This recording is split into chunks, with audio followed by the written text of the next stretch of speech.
Cek, halo sobat anime, gas lagi dah Mang Jovan. Langsung aja gaskan. Mereview sedikit dari part sebelumnya. Saat ini Zovan dia pun kembali bersama dengan Kian dan juga melaporkan kepada bapaknya kalau ujian ataupun seleksi alkemis akan segera dimulai dalam waktu 3 hari lagi, yang membuat sang Feng tentunya dia sungguh sangat senang dan dia juga akan langsung melakukan sebuah persiapan. Sedangkan sudut lainnya untuk Gusantong, dia juga menyadari kalau sepertinya ujian alkemis ini hanyalah sebuah jebakan dan dia menyadari ini semua ada yang tidak benar. Bahkan saat ini Gusantong dia juga mengatakan kalau sepertinya ini adalah sebuah jebakan yang memang udah disiapkan. Karena putra mahkota menurut intel yang didapatkan oleh keluarga Sangguan juga tidak pernah kelihatan lagi. Dan hal itu pun juga dibenarkan oleh Zovan. Di sini Zovan dia pun mengatakan kalau sepertinya itu adalah sesuatu yang cukup terlalu kebetulan, dan dia juga berpikir kalau sepertinya ini memang adalah sebuah jebakan. Dan itu juga membuat Gusantong dia bertanya jika saja mereka tahu kalau ini adalah sebuah jebakan, tapi kenapa mereka tetap akan mengambil jalan ini. Yang membuat Zovan dia mengatakan kalau inilah sifat dasar manusia, mereka hanya ingin percaya apa yang ingin mereka percaya. Inilah memang sifat manusia, ucap dari Zovan. Dan di sini Zovan dia juga mengatakan kalau sepertinya dalang di balik dalam rencana seleksi alkemis ini adalah orang yang cukup luar biasa, yang sepertinya cukup menarik bagi dirinya. Sedangkan sudut lainnya, saat ini 3 hari kemudian seleksi alkemis akan segera dimulai, yang membuat kini mereka para alkemis yang berasal dari seluruh penjuru negeri mereka semua datang untuk dapat bersaing memperebutkan posisi alkemis terbaik nomor 1 yang ada di ibu kota. Namun ternyata yang datang ini bukanlah cuma alkemis ece-ece, ada juga alkemis yang berasal dari ibu kota yang memang sengaja datang untuk dapat kembali mengikuti ujian ini. Dan salah duanya adalah Master Zhang dan juga Master Li. Mereka berdua adalah seorang ahli alkemis nomor 1 yang ada di ibu kota, tapi mereka kembali mengikuti ujian ini. Namun di sela-sela pembicaraan para alkemis ataupun para NPC yang sebenarnya nggak berguna juga, di sini mereka juga cukup terkejut ketika mereka melihat kalau ternyata ada sosok wanita yang merupakan seorang alkemis, yang tentunya itu semua menarik perhatian bagi mereka ketika mereka melihat Kian datang bersama dengan Zovan. Di sini para orang-orang tua ini mereka pun langsung mendekati Kian dan dia juga mengatakan kalau ini adalah sesuatu yang sungguh sangat luar biasa. Dan hanya sedikit saja wanita yang mau melakukannya, ucap dari mereka, dan menemukan seorang alkemis di antara mereka. Tentunya itu adalah sesuatu yang sungguh sangat luar biasa, ucap dari para orang-orang tua itu. Namun di sini untuk Kian, dia pun mengatakan kalau dirinya bukanlah seorang alkemis, dan dia juga mengatakan kalau dirinya datang ke tempat ini bukan untuk dapat mengikuti ujian ini, tapi pergi bersama dengan saudaranya yang alkemis adalah dirinya, ucap dari Kian, yang membuat mereka para orang-orang tua ini mereka pun langsung merubah sikapnya. Yang sebelumnya sangat care dengan Kian, kini mereka pun langsung mengabaikannya. Di sini orang tua ini dia pun mengatakan kalau mereka sebelumnya melihat ada sosok yang sepertinya, aku mengenali orang itu, ucap dari mereka, yang langsung pergi meninggalkan Kian dan mengabaikannya begitu saja. Di sini para alkemis tua mereka pun pergi meninggalkan Kian dan langsung menyapa yang lainnya dan mengabaikannya dan meninggalkan, serta tidak menganggap Kian itu ada lagi, yang membuat Kian yang melihatnya tentunya dia cukup kesal dengan sikap yang ditunjukkan oleh orang-orang tua itu. Di sini Kian dia pun mengira kalau sebelumnya orang-orang tua itu mereka sangat bersikap hangat, tapi ternyata setelah mereka tahu kalau dirinya bukanlah seorang alkemis, mereka langsung mengabaikannya begitu saja, yang membuat Kian dia sedikit kesal. Tapi melihat sikap itu semua membuat Zovan dia pun mengatakan kalau ini adalah hal yang sangat wajar, karena dengan tingkat kultivasi yang dimiliki oleh Kian yang saat ini ada di ranah cukup tinggi, dan menjadi seorang alkemis tentunya dia bisa aja menjadi seorang pesaing ataupun rival di masa depan. Jadi wajar jika mereka para alkemis tua mereka ingin tahu kekuatan apa yang dimiliki oleh calon rival mereka. Dan mereka mencoba untuk dapat mencari tahu tentang semua informasi yang kau miliki. Tapi setelah mereka tahu kalau ternyata kau bukanlah seorang alkemis, tentunya itu semua tidak lagi berguna. Apalagi ketika mereka sadar kalau ternyata yang alkemisnya adalah diriku yang merupakan ahli ranah visi dewa. Dan tentunya ini bukanlah sesuatu yang menarik bagi mereka, ucap dari Zovan. Karena Zovan juga tahu kalau mereka para alkemis mereka juga memiliki tingkatan yang sangat mendukung jika kultivasi mereka juga cukup tinggi, ucap dari Zovan, yang membuat Kian dia pun kesal ketika dalam arti lain mereka para alkemis tua mereka meremehkan Zovan. Di sini Kian dia pun kesal dengan sikap orang-orang tua itu yang terus mengabaikan dan menganggap remeh Zovan, yang berani-beraninya menilai Zovan hanya dari penampilan luarnya doang, dan itu adalah sesuatu yang gak bisa ia terima. Dia mengatakan walaupun memang Zovan kultivasinya cukup rendah dan juga tingkat alkemis yang tidak terlalu tinggi, tapi dia yakin kalau Zovan adalah seorang alkemis sejati. Dan itu jauh lebih baik dibandingkan dengan mereka yang berlagak sombong untuk dapat mencari informasi tentang lawan mereka. Dan itu adalah sesuatu yang tidak dapat diterima oleh Kian. Kian mengatakan tingkat kultivasi yang dimiliki oleh Zovan memang rendah, tapi bukan berarti Zovan nggak bisa apapun, ucap dari dirinya, yang membuat Zovan dia meminta kepada Kian untuk jangan terlalu banyak bicara. Meskipun mereka meremehkan diriku, tapi setidaknya mereka tidak mengatakan sesuatu seperti itu di hadapan diriku, ucap dari Zovan. Di sini Zovan dia mengatakan justru malah Kian lah yang berkata hal-hal seperti itu yang menyinggung tingkat kultivasi yang ia miliki yang cukup rendah. Dan sepertinya Kian lah yang lebih meremehkan dirinya, ucap dari Zovan yang membuat Kian dia pun tertawa. Dan dia juga tidak memiliki sebuah niat untuk dapat mengejek Zovan, ucap dari Kian. Padahal sebelumnya dia cuma ingin membela Zovan, ucap dari dirinya yang membuat Zovan, ya terserahlah. Tapi di sini Kian dia juga mengatakan kalau apa yang ia ucapkan sebelumnya itu adalah sebuah kebenaran. Dan dia juga penasaran dengan tingkat kultivasi apa yang dimiliki oleh Zovan dalam hal alkimia, dan dia ingin tahu kemampuan apa yang dimiliki oleh Zovan. Dan jika saja memang Guivan dia adalah seorang alkemis sejati, kenapa ayahnya sampai harus repot-repot mengajari Yulin dalam hal pembuatan alkemis, ucap dari dirinya. Tapi Kian yang dari tadi terus merepet terus, yang banyak sekali cerita panjang lebar ngibul kesana kemari, membuat Zovan dia pun mengatakan kalau ini terlalu annoying, terlalu berisik. Dan dia juga meminta kepada Kian untuk tidak lagi mencoba untuk dapat membela dirinya yang ujung-ujungnya malah menyinggung dirinya.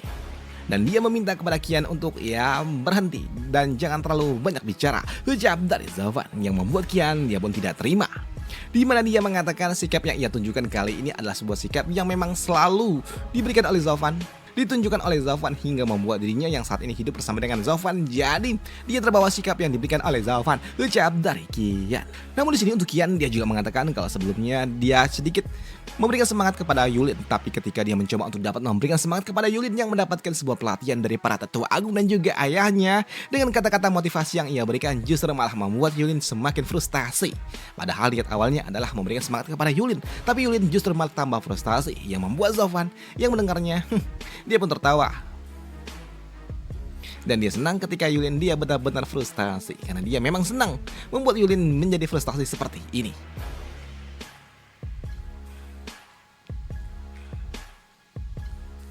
Namun melihat Zovan dan juga Kian yang terus bercanda bersama di tengah-tengah ujian yang akan segera datang, membuat mereka yang melihatnya dari kejauhan tentunya cukup kesal. Dan ternyata yang melihat dari kejauhan adalah Yulin. Di sini Yulin dia kesal ketika dia melihat Zovan dan juga Kian semakin dekat satu sama lain, yang membuatnya pun sungguh sangat murka dan dia ingin menghentikan mereka semua. Tapi ketika Yulin sedang memantau, sedang memperhatikan Zovan dan juga Kian, tiba-tiba saja ada datang seseorang yang mendekati dirinya dan dia juga bertanya, apakah kau adalah seorang alkemis dan kau ada di ranah Soul Fusion? Ucap dari seseorang yang tiba-tiba saja datang.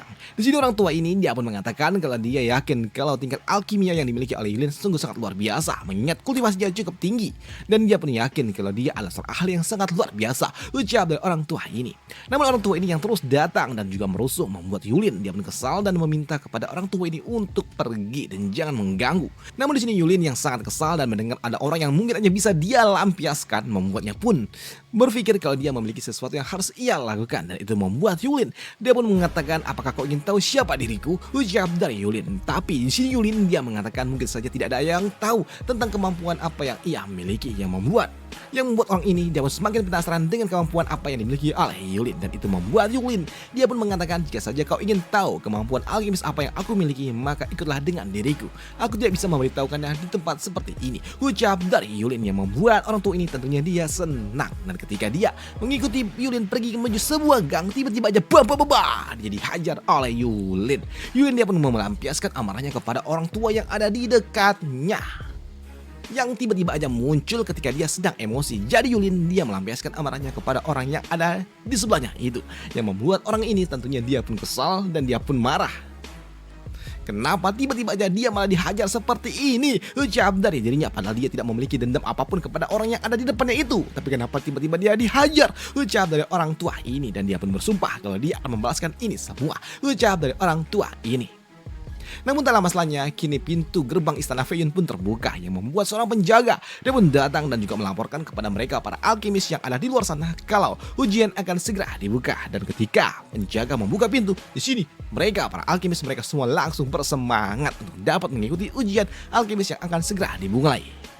Namun di sudut lainnya, beberapa saat kemudian ternyata sosok yang sebelumnya dihajar oleh Yulin dia pergi melapor kepada mereka para Raja Pedang. Di sini orang tua itu dia pun melapor kepada Raja Pedang Feiyun dan juga Perdana Menteri Bailey kalau dia mendapatkan seorang mata-mata, dan dia pun yakin kalau orang yang menghajarnya adalah seorang mata-mata yang berasal dari keluarga Sangguan. Dan dia yakin kalau benar itu adalah seorang mata-mata yang dikirim oleh keluarga Sangguan, ucap dari dirinya. Tapi di sini untuk Perdana Menteri Bailey, dia nggak percaya begitu saja, di mana dia mengatakan bagaimana mungkin seorang mata-mata yang berasal dari keluarga Sangguan mereka melakukan hal gila seperti ini, ucap dari dirinya yang berani-beraninya muncul ke permukaan dengan cara seperti ini, ucap dari dirinya. Dan hal itu pun juga dibenarkan oleh Raja Pedang dan King Seng. Di sini dan King Seng dia pun mengatakan kalau dirinya adalah seorang mata-mata, nggak mungkin dia akan memicu sebuah kekacauan. Pasti dia akan bermain dengan sangat hati-hati dan tidak mungkin menarik perhatian bagi banyak orang, ucap dari Dan King Seng. Dan itu juga dibenarkan oleh Perdana Menteri Bailey, di mana Perdana Menteri Bailey dia pun bertanya apakah benar kau yakin kalau orang yang menghajarmu itu adalah seorang mata-mata, ucap dari Perdana Menteri Bailey. Yang membuat mata-mata ini dia pun tidak yakin juga kalau yang menghajarnya adalah seorang mata-mata yang berasal dari keluarga Sangguan. Namun mendengar mata-mata yang ia kirimkan ternyata tidak yakin kalau yang menghajarnya adalah seorang mata-mata juga membuat Perdana Menteri Bailey dia pun kesal dan dia pun mengatakan kalau dirinya mengirim kau sebagai seorang mata-mata adalah untuk mencari informasi, bukan agar kau bisa bersikap arogan dan kau menimbulkan sebanyak masalah dan kau ingin meminta bantuan kepada kami untuk menyelesaikan masalah pribadimu, ucap dari Perdana Menteri Bailey yang sangat-sangat kesal. Dan hal itu pun juga diwajarkan oleh Dan King Seng.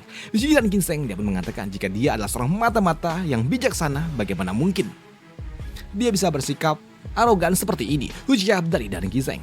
Bahkan saat ini dia juga menyindir apakah jangan-jangan memang seperti inilah watak yang dimiliki oleh mereka para penjaga milik Istana Feiyun, ucap dari Dan King Seng, yang membuat penjaga ini dia semakin ketakutan. Dan dia juga mengatakan kalau dirinya tidak bersikap arogan, dan dia mengatakan kalau dia telah bersikap bijaksana, tapi dia benar-benar dihajar oleh seseorang yang tidak ia kenal, ucap dari dirinya yang membuat Raja Pedang Feiyun dia pun kesal. Bagaimana mungkin kau bersikap bijaksana tapi kau dihajar oleh orang yang tidak kau kenal, ucap dari Perdana Menteri, ucap dari Raja Pedang Feiyun yang kesal dengan bawahannya yang tidak berguna seperti ini. Karena ya logikanya aja, masa orang baik-baik tiba-tiba dihajar gitu aja, kan gak masuk akal, pikir dari mereka bertiga. Tapi untuk penjaga yang memang lagi apes tiba-tiba dihajar, ya gimana, sama-sama masuk akal sebenarnya. Tapi ya gitulah, itulah pintarnya autor dalam komik ini yang memang menurut gue bagus sih. Penjaga itu benar kalau itu mata-mata, karena dia gak ngapa-ngapain dia dihajar. Tentu dia ngelapor kan, dia yakin kalau itu mata-mata. Tapi dalam sudut pandang Perdana Menteri dan juga Raja Pedang, mereka berpikir kan kalau misalnya orang itu nggak ngapa-ngapain, nggak mungkin kan dia dihajar kalau dia nggak ngapa-ngapain dan tidak bersikap sombong kan logikanya gitu juga. Dan inilah cerdasnya autor dari Magic Emperor. Waduh, keren banget. Dan itu aja untuk video kali ini, dan sampai jumpa di video selanjutnya. Dan untuk kalian yang bertanya dan masih aja komen di channel Bacotan Jack, Bang, ini channel udah dijual ya bang? Udah dijual ya bang? Kok jadi bahasa Korea bang? Kagak, itu tetap buatan gue sendiri. Gue lagi ngejar penonton dari Korea, jadi gue pakai bahasa Korea cuy. Udah itu aja informasinya, sampai jumpa di video selanjutnya. Bye, thank you.